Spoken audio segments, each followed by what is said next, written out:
Okay, ready? 5 seconds before the performance. Places, everybody. Welcome to Theatre First with Alex First. Immersive and interactive theatre excites me. It always has. We don't see enough of it in Australia.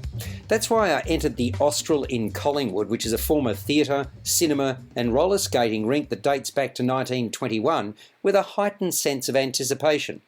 43 rooms, 8 characters, with us, the audience, free to go where we want, when we want, over 90 minutes. The theme is a subterranean adventure on board the submarine EV Nautilus, piloted by Captain Anderson, Sandro Colorelli. After being led down a thin corridor littered with dozens of scuba tanks and donning plastic ponchos, we enter a room where the captain's treasures are on display. Many of the antiquities are in Perspex cases. We're invited into a decompression chamber, ready for our dive below the surface, complete with suitably eerie sounds. Once below, the nooks and crannies of the underwater craft are ours to explore. The crew consists of a ragtag bunch of oddbods and reprobates. I've already referenced the captain. His only child, daughter Sandy Bree Emmerich, has never been to the surface or experienced life outside the vessel. Her best friend, confidant and protector is Lobster Claude, Chloe Tuan.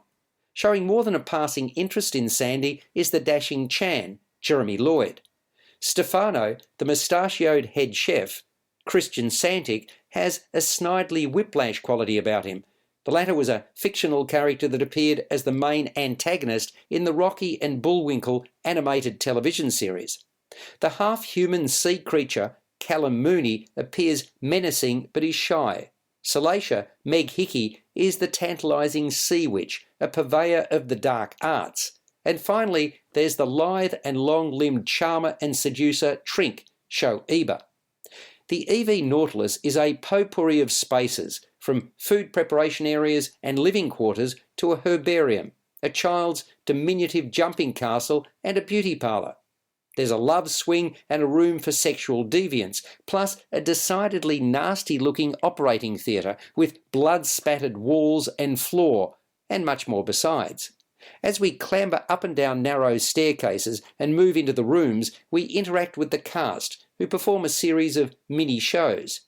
The captain spoke gibberish to us. We witnessed 2 disparate pole dances, the chef and Chan fighting in the cage, and musical interludes. In fact, the show culminates with a cavalcade of music, song and dance on board the biggest and broadest wooden table I've ever seen.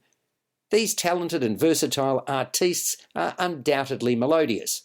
Written by Kirsten Siddle and Helen Cassidy, while the former is also the creative director, Broad Encounters' Love, Lust, Lost is an experience to savour. Well designed by Mike Finch, Josh McIntosh and James Brown, and choreographed by Joe Cottrell, it's enticing, imaginative, esoteric and provocative. Think sight, sound and smell, and immersing oneself in the magic, mystery and mayhem. Sound design is courtesy of Michael Thieler and Perre von Sturmer, with lighting by Jason Glenwright. The musical arrangements are the work of Mick Lavoge. Love, Lust, Lost follows the success of the gothic hit A Midnight Visit, which ran for 16 weeks in Melbourne in 2019, and this promises to be another crowd favourite. Playing at the Austral until the 29th of October 2023, it's also good for repeat visitors, insofar as the team behind it has 9 hours of content that varies between shows.